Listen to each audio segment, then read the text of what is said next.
Hi எல்லாருக்கும் வணக்கம். பாண்டி சேரன் இந்த கல்யாணத்தில் நம்ம நிலாவுக்கு ஆப்போசிட்டாக நம்ம சேரன் அண்ணா இறங்கிட்டாரு. நிலாவுக்கு ஆப்போசிட்டாக சேரன் அண்ணாவா?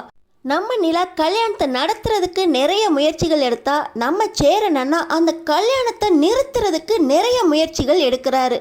நம்ம நிலாவோட பிளானுக்கு ஆப்போசிட்டாக சேரன் அண்ணா என்னென்ன திட்டம் போடுறாரு வாங்க பார்க்கலாம்.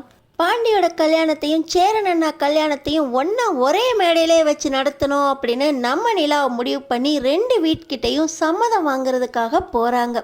ஆனால் நம்ம நிலா இந்த ராகவ் பிரச்சனையில் வானதியும் சந்தாவும் வீட்டுக்கு வந்துட்டா இந்த வீட்டுக்கும் சோழனுக்கும் ஒரு கும்பிட போட்டு நான் பாட்டு என் வழியை பார்த்து போய்கிட்டே இருப்பேன், அப்போ தான் எனக்கு நிம்மதி அப்படின்னு சொன்னது மனசில் நம்ம சேரன் அண்ணாவுக்கு கேட்டுக்கிட்டே இருக்கிறதுனால முதல்ல நம்ம கல்யாணத்தை தள்ளி போடணும் அப்படின்னு முடிவு பண்ணுறாரு.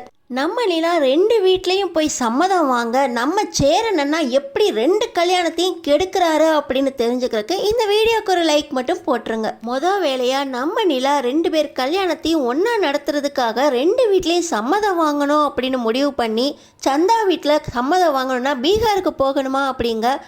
பீகாருக்கு தானே போகணும், உடனே கிளம்புவோம் அப்படின்னு நம்ம சோழன் ஆளாக எழுந்து நிற்க நம்ம சோழனோட தான் போய் பொண்ணு கேட்கணும் அப்படின்னு நம்ம நிலா முடிவு பண்ணி சோழன் நான் கூப்பிடுறேன், நீங்கள் எங்கள் கூட எங்கே கூப்பிட்டாலும் வருவீங்க தானா அப்படின்னு கேட்குறாங்க. நம்ம சோழனும் நீங்கள் கூப்பிட்டா வராமல் இருப்பேனாங்க அப்படின்னு சொல்லி அடுத்த நாள் காலையில் நம்ம நிலாவோட எங்கே போகிறோன்னு கூட கேட்காம கிளம்பிடுறாங்க. பார்த்திங்கன்னா ரெண்டு பேரும் காரில் போகும்போது நம்ம இப்போ சந்தா வீட்டுக்கு போகிறோம். சேரன் அண்ணா கல்யாணத்துக்கு அப்புறம் தானே ஏன் கல்யாணம் அப்படின்னு பாண்டி தன்னோட பொண்ணு பார்க்குற விஷயத்த கூட நிறுத்தி வச்சுட்டு வந்தார். அதனால் நான் ஒரு முடிவுக்கு வந்திருக்கேன் சோழன், ரெண்டு பேர் வீட்லேயும் சம்மதம் வாங்கி ரெண்டு பேர் கல்யாணத்தையும் ஒன்றா நடத்தினா என்ன அப்படின்னு நம்ம சோழன் கிட்ட நிலா கேட்குறாங்க. நம்ம நிலாவோட ஆசைப்படி ரெண்டு கல்யாணம் நம்ம வீட்டில் நடக்க போகுதா அப்படின்னு ரொம்ப சந்தோஷமாக நம்ம சோழன் முதல்ல சந்தா வீட்டுக்கு போகிறாங்க. சந்தா வீட்டில் எப்படா அப்படின்னு எதிர்பார்த்துக்கிட்டு இருந்த மாதிரியே நம்ம நிலாவும் சோழனும் சேரன் அண்ணாவுக்கு சந்தாவை பிடிச்சிருக்கு, சந்தாவுக்கு சோழன் அண்ணாவை பிடிச்சிருக்கு, இந்த கல்யாணத்தை சீக்கிரமே நடத்திடலாம் அப்படின்னு நம்ம நிலா கேட்ட உடனே அவங்களும் சேரன் பையாவுக்கு என் தங்கச்சியை கல்யாணம் பண்ணி கொடுக்கறதுல ரொம்ப சந்தோஷம், எங்களுக்கும் பீகாரில் இருக்கிற அத்தை பையனுக்கும் ஒரு பிரச்சனை இருக்குது, அந்த பிரச்சனை வெளியே வர்றதுக்கு முன்னாடியே சேரன் பையாவுக்கும் சந்தாவுக்கும் கல்யாணத்தை நடத்திடலாம், எங்களுக்கு ரொம்ப சந்தோஷம் அப்படின்னு அனீஸ் பையா ரொம்ப சந்தோஷமான விஷயத்தை சொன்ன உடனே நம்ம சோழனுக்கும் நிலாவுக்கும் பயங்கர சந்தோஷம். இந்த கல்யாணத்தோட பாண்டியோட கல்யாணத்தையும் சேர்த்து நடத்தலான்னு முடிவு பண்ணியிருக்கோம். அதனால் ரெண்டு வீட்லேயும் பேசிட்டு நான் உங்களுக்கு என்னைக்கு கல்யாணம், என்னைக்கு நிச்சயதார்த்தம் வச்சுக்கலாம், என்னைக்கு பேசலாம் அப்படின்னு எல்லாத்தையும் சொல்கிறேன், ரெடியாக இருங்க அப்படின்னு சொல்ல சந்தா வீட்டில் ஒத்துக்கிட்டாங்க. இனி நம்ம பாண்டி வானதி கல்யாணத்துக்கு தான் நிறைய மெனக்கெடணும் போல அப்படின்னு சொல்லி வானதி வீட்டுக்கு போகலாம் அப்படின்னு நம்ம நிலா சொல்கிறாங்க. அந்த வீட்டுக்கு போகணுமாங்க, வானதி பாண்டிக்கு ஒத்து வர மாட்டாங்க. என்ன, வானதி பாண்டியை விரும்பிட்டா, பாண்டி வானதியை விரும்பிட்டான், அதுக்காக தாங்க இவங்க கல்யாணத்தை நடத்துறதுக்கே நானும் சம்மதம் சொல்லிட்டேன் அப்படின்னு நம்ம சோழன் வேண்டா வெறுப்பாதான் வானதி வீட்டுக்கு நம்ம நிலாவோட போகிறாங்க. ஆனால் நம்ம நிலா எதிர்பார்த்தபடி வானதி பாண்டி மேலே ரொம்ப கோபமாக இருக்கிறதுனால வானதி சம்மதிக்க வைக்கிறது ரொம்ப கஷ்டம் அப்படின்னு எதிர்பார்த்தபடியே நம்ம நிலா சோழனை கூட்டிக்கிட்டு வானதி வீட்டுக்கு போகிறாங்க. ஆனால் பார்த்தீங்கன்னா வானதி உன் முகத்தில் இனிமேல் முழிக்க மாட்டேன், உனக்கும் எனக்கும் இனிமேல் எந்த சம்மந்தமும் இல்லை அப்படின்னு பாண்டிக்கிட்ட சொன்ன விஷயம் பாண்டியோட வீட்டில் இருக்க எல்லாருக்கும் தெரிஞ்சிருச்சு. நீ அவன் பின்னாடி சுற்றிக்கிட்டு அவன் கடையில் சுற்றினதுனால இந்த ஊரே ரெண்டு பேரையும் ஒன்றா சேர்த்து வச்சு பார்த்துக்கிட்டு இருக்கு. இப்போ நீ அவனை வேண்டான்னு சொன்னால் இந்த உலகத்து மூஞ்சில் நாங்கள் எப்படி முழிப்போம், ரொம்ப அசிங்கம் பண்ணிட்ட, இப்போ தான் தெரியுதா உனக்கு பாண்டியோட லட்சணம், அந்த குடும்பத்தோட உறவு வச்சுக்காதன்னு சொன்னமே கேட்டியா அப்படின்னு வானதி கிட்ட அவ்வளோ திட்டி இப்போ தான் வானதி நைட்டு ஃபுல்லாக அழுதுட்டு தூங்கிக்கிட்டு இருக்காங்க. நம்ம நிலா இப்போ வானதி வீட்டுக்கு போன உடனே நம்ம நிலாவை உள்ளவான்னு கூப்பிடக்கூட ஆள் இல்லை. ஆனால் நம்ம சோழன் நீங்கள் உள்ளே வாங்க பேசலாம் அப்படின்னு சொல்லி நம்ம நிலாவை கூட்டிக்கிட்டு வானதியோட அப்பா அம்மா முன்னாடி போய் நிற்கிறாங்க. முதல்ல நீங்கள் என்னை மன்னிக்கணும், நேற்று பொண்ணு பார்க்க வரோன்னு சொல்லிட்டு வராமல் இருந்தது தப்பு தான், நாங்கள் எல்லாருமே பாண்டியை கூப்பிட்டுக்கிட்டு வந்திருக்கணும். பாண்டி சேரன் அண்ணா கல்யாணத்தை பற்றி யோசிச்சுக்கிட்டு தான் இப்படி வானதியை கல்யாணம் பண்ணுறதுக்கு நாளை தள்ளி போட்டார் அப்படிங்கிற விஷயம் எங்களுக்கு தெரியாது. அவர் வானதியை விரும்புறதுனால அவர் சைட்லேருந்து எந்த ஒரு தடையும் இருக்காது அப்படின்னு நினச்சிட்டு நாங்களும் ரொம்ப அஜாக்கிரதையாக இருந்துட்டோம். நீங்கள் மன்னிக்கணும். அவர் இப்படி வந்து உங்கள்கிட்ட பேசியிருப்பாரு அப்படின்னு எங்களுக்கு தெரியாது. இன்றைக்கி தான் எல்லா விஷயமும் தெரிஞ்சிச்சு. அதனால் அவருக்கு என்ன, சேரன் அண்ணா கல்யாணத்தை நடத்தணும் அப்படிங்கிறதுனால தானே வானதியோட தான் கல்யாணத்தை தள்ளி போட்டார். அதனால் சேரன் அண்ணா கல்யாணத்தையும் பாண்டி வானதி கல்யாணத்தையும் ஒன்றா நடத்தலாம் அப்படின்னு நாங்கள் எல்லாரும் ஒன்றா முடிவு பண்ணியிருக்கோம். நீங்கள் என்ன நினைக்கிறீங்க அப்படின்னு கேட்குறாங்க. ஆனால் வெளியே பேச்சு சவுண்டு கேட்குதே, இது நிலா குரலாச்சா அப்படின்னு இந்த வானதிக்கு பயங்கர கோவம் வந்துடுது. ராட்சசி மாதிரி ரூம் டோரை திறந்துக்கிட்டு இந்த வானதி வெளியே வந்து நிற்க, இப்போ நம்ம நிலாவை பார்த்த உடனே வாமா வாங்க, நீங்கள் சொன்னாதான் இந்த வீட்டில் எல்லாம் தலைகளாக நிற்குமே. இந்த வீட்டில் நீங்கள் பண்ண ஒரே தப்பு, இப்போ பாண்டியும் நானும் ஒன்று சேர முடியாமல் போயிருச்சு. பாண்டி இல்லாமல் என் வாழ்க்கை இல்லை, ஆனால் நீங்களும் வாழ்க்கையில் சந்தோஷமாக இருக்க மாட்டீங்க அப்படின்னு புரிஞ்சு தள்ளுறாங்க. இப்படி நம்ம நிலாவை பேசின உடனே நம்ம சோழனுக்கும் கோவம் வந்துடுது.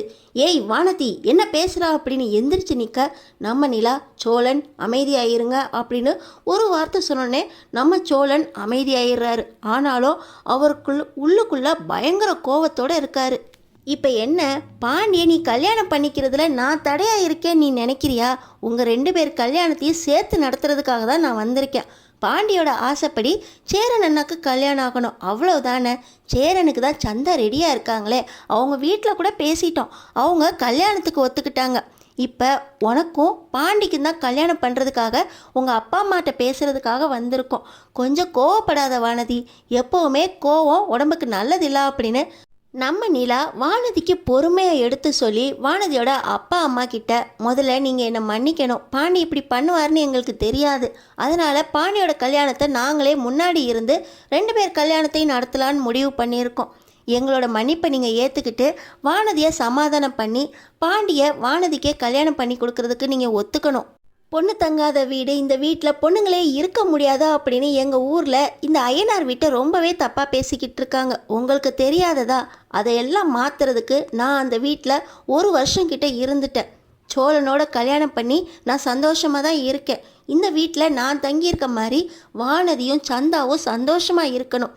பாண்டி ரொம்ப நல்ல பையன், சேரன் அண்ணாவும் ரொம்ப நல்லவர். இவங்க 2 பேருமே உங்கள் வானதியை நல்லாவே பார்த்துக்குவாங்க. வானதிக்கு எந்த குறையும் இருக்காது. நடேசனப்பா ரொம்ப நல்லவர், அவர்கிட்ட இருந்து உங்களுக்கு எந்த ஒரு தொல்லையும் கண்டிப்பாக கிடைக்கவே கிடைக்காது. இந்த மாதிரி ஒரு குடும்பம் கிடைக்கிறதுக்கு நீங்கள் கொடுத்து வச்சுருக்கணும். வானதி அந்த வீட்டில் சந்தோஷமாக இருப்பா அப்படின்னு முழு நம்பிக்கையோட நீங்கள் என்ன நம்பி வானதியை பாண்டிக்கு கல்யாணம் பண்ணி கொடுங்க அப்படின்னு நம்ம நிலா வானதியோட அப்பா அம்மா கிட்ட ரொம்ப பொறுமையாக கேட்க, இப்போ வானதியோட அப்பாவும் அம்மாவும் எங்களுக்கு கல்யாணத்துக்கு சம்மதம் சொல்லிட்டா கூட கொஞ்சம் அரை மனசாதாமா இருந்துச்சு. ஆனால் நீ அந்த வீட்டில் சந்தோஷமாக வாழ்கிறன்னு தெரிஞ்சுக்கிட்டு தான் நாங்கள் கல்யாணம் பண்ணுறதுக்கே ஒத்துக்கிட்டோம். இப்போ நீயே வந்து எல்லாத்தையும் எடுத்து சொல்லி வானதியை பொண்ணு கேட்குற. இது நேற்றே வந்திருந்தா இன்னும் சந்தோஷமாக இருக்கும். இப்போ என்னம்மா, 2 பேருக்கும் ஒரே மேடையில் வச்சு கல்யாணம், அவ்வளவுதானே, சந்தோஷமாக பண்ணலாம் அப்படின்னு இங்கே பாண்டி வீட்லேயும் ஒத்துக்கிறாங்க. இப்போ பார்த்திங்கன்னா நம்ம நிலாவுக்கும் சோழனுக்கும் பயங்கர சந்தோஷம். நம்ம வீட்டில் 2 கல்யாணம் ஒன்றா நடக்க போகுது அப்படின்னு இவங்க 2 பேருமே ரொம்ப சந்தோஷமாக இருக்க, இன்னொரு பக்கம் பார்த்திங்கன்னா நம்ம சேரன் அண்ணா இவங்க 2 பேரும் ஒன்றா வெளியே போயிருக்காங்க அப்படிங்கிறத தெரிஞ்சுக்கிட்டு இந்த கல்யாணத்தை எப்படி நிறுத்துறது அப்படின்னு யோசிக்க ஆரம்பிச்சிட்டாங்க. மொதல் வேலையாக இப்போ சந்தா வீட்டுக்கு போகிறாங்க. சந்தா வீட்டுக்கு போனால், வா பையா, இப்போ தான் நிலா பொண்ணு வந்துட்டு போச்சு, உங்கள் 2 பேர் கல்யாணத்தையும் ஒன்றா நடத்துறதுக்கு முடிவு பண்ணியிருக்கான், எனக்கு ரொம்ப சந்தோஷம் பையா, கூடிய சீக்கிரமே என் தங்கச்சிக்கு உனக்கு கல்யாணம் அப்படின்னு அவர் ரொம்ப சந்தோஷமாக அனீஸ் பையா பேசிக்கிட்டு இருக்க, நம்ம சேரன் அண்ணா, அந்த விஷயமாக தான் நான் உங்ககிட்ட பேசணும்னு வந்தேன் அனீஸு. சந்தாவோட எனக்குள்ள கல்யாணத்தை நான் தள்ளி போடலான்னு நினைக்கிறேன். சோழனும் நிலாவும் ஒன்றா சேர்ந்து வாழலை, அவங்க வாழ்கிறதுக்கு கொஞ்சம் இடைவெளி கொடுக்கணும். அவங்க 2 பேரும் ஒருத்தருக்கு ஒருத்தர் பேசி புரிஞ்சு வாழ்க்கையை ஆரம்பித்ததுக்கப்புறம் தான் நான் சந்தாவை கல்யாணம் பண்ணிக்க போகிறேன். சந்தா எனக்காக நீ பொறுமையாக காத்துக்கிட்டு இருப்பியா அப்படின்னு கேட்க, நம்ம சந்தாவோட மனசெல்லாம் உடஞ்சி போயிடுது. ஆனால் சேரன் அண்ணாவுக்காக நம்ம சந்தா நான் எவ்வளோ வேணால் பொறுமையாக இருப்பேன் அப்படின்னு வாக்குறுதி கொடுக்குறாங்க. நம்ம சேரன் அண்ணாக்கு மனசு ஒடிஞ்சு தான் இந்த வார்த்தையை கேட்குறாலோ, அவங்க மனசு ஃபுல்லாக சந்தா இருக்க நம்ம 2 பேருக்கும் தான் கல்யாணம், ஆனால் 2 பேர் கல்யாணத்தையும் கொஞ்சம் தள்ளி போடணும் அப்படின்னு முடிவை அனீஸ் பையா கிட்ட சொன்ன உடனே சேரன் அண்ணாவுக்கு அவங்களும் வாக்குறுதி கொடுத்துட்றாங்க, நான் காத்துக்கிட்டு இருக்கேன் அப்படின்னு. இன்னொரு பக்கம் இந்த பாண்டிக்கும் வானதிக்கும் கல்யாணம் பண்ணுறதுக்கு நம்ம நிலா போயிருக்கே, இந்த கல்யாணத்தை எப்படி நிறுத்துறது அப்படின்னு நம்ம சேரனண்ணா யோசித்து இந்த விஷயத்தை பற்றி பாண்டிக்கிட்ட பேசுகிறதுக்காக நம்ம சேரனண்ணா போகிறாங்க. நம்ம பாண்டியை நம்ம சேரனண்ணா தனியாக கூப்பிட்டு, இப்போதைக்கு பாண்டி நீ வானதியை கல்யாணம் பண்ணுறதை தள்ளி போட முடியுமா அப்படின்னு கேட்குறாங்க. நான் உன் கல்யாணத்துக்கு அப்புறம் தானே கல்யாணம் பண்ணிக்க போகிறேன்னு சொல்கிறேன், இதில் என்னென்ன தள்ளி போடுறதுக்கு இருக்குது அப்படின்னு கேட்க, இல்லை நிலா நம்ம 2 பேர் கல்யாணத்தையும் ஒன்றா நடத்தணும்னு பிளான் போட்டிருக்கு. ஆனால் நம்ம 2 பேருக்கும் கல்யாணம் ஆகி வானதியும் சந்தாவும் வீட்டுக்கு வந்துட்டா இந்த வீட்டில் பொண்ணு தங்காத வீடு அப்படிங்கிற பேர் போயிடும். 2 பேரும் சந்தோஷமாக இருந்தால் நான் சோழனை விட்டு போயிடுவேன், டைவர்ஸை வாங்கிக்கிட்டு இந்த வீட்டை விட்டு போயிடுவேன் அப்படின்னு முடிவு பண்ணியிருக்கடா நிலா. அதனால் சோழனும் நிலாவும் ஒன்று சேர்ந்து சந்தோஷமாக வாழ்கிற வரைக்கும் நான் சந்தாவை கல்யாணம் பண்ண வேண்டாம் அப்படின்னு கல்யாணத்தை தள்ளி போடுறதா பேசியிருக்கேன். நீ என்ன சொல்கிற? என் முடிவு சரியாக இருந்தால் நீயும் வானதியை கல்யாணம் பண்ணுறதை தள்ளி போட முடியுமா அப்படின்னு பாண்டிக்கிட்ட நம்ம சேரனண்ணா கேட்குறாங்க. நம்ம பாண்டியும் நிலா அண்ணி வீட்டுக்கு வந்ததுக்கப்புறம் தான் இந்த வீடே சந்தோஷமாக இருக்குது, வீடு வீடாகவும் இருக்குது, எல்லாருமே வீட்டுக்கு வரணும் அப்படிங்கிற எண்ணமும் வந்திருக்கு. அதுக்காக நிலா அண்ணி வீட்டில் இருக்கணும் அப்படின்னா, வீட்டில் சந்தோஷம் இருக்கணும் அப்படின்னா இந்த முடிவு தான் சரியாக இருக்கும் அப்படின்னு நீங்கள் நினச்சிங்கன்னா நானும் இந்த முடிவுக்கு ஒத்துக்கிறேன்னா. இப்போ நிலா அண்ணி வீட்டில் தங்கணும்னா 2 பேரும் ஒன்றா சேர்ந்து வாழணும்னா நம்ம என்ன செய்யணும் அப்படின்னு 2 பேரும் சேர்ந்து கல்யாணத்தை எப்படி நிறுத்துறது அப்படின்னு பிளான் போடுறாங்க. நிலாவுக்கு ஆப்போசிட்டாக நம்ம சேரனண்ணாவும் பாண்டியும் கொடியை தூக்க ஆரம்பிச்சிட்டாங்க. நம்ம நிலா போடுற பிளானுக்கு 2 பேரும் சேர்ந்து என்ன எதிர்த்திட்டம் போட போகிறாங்க? கல்யாணம் நடக்குமா, இல்லை 2 பேரும் சேர்ந்து கல்யாணத்தை நிறுத்துறதுக்கு சதி பண்ண போகிறாங்களா? இவங்க 2 பேர் பண்ணுற சதி நம்ம நிலாவுக்கு தெரிஞ்சால் என்ன ஆக போகுது? 2 பேர் கல்யாணமும் ஒன்றா நடக்கணும்னு நீங்கள் நினைக்கிறீங்களா, இல்லை நம்ம நிலாவும் சோழனும் ஒன்று சேர்ந்ததுக்கு அப்புறம் 2 பேர் கல்யாணமும் நடக்க போகுதுன்னு நினைக்கிறீங்களா? நீங்கள் என்ன நினைக்கிறீங்க அப்படின்னு கமெண்ட் பாக்ஸில் கமெண்ட் பண்ணிக்கிட்டு நம்ம சேனலை சப்ஸ்கிரைப் பண்ணி தொடர்ந்து என்ன நடக்க போகுதுன்னு பாருங்கள்.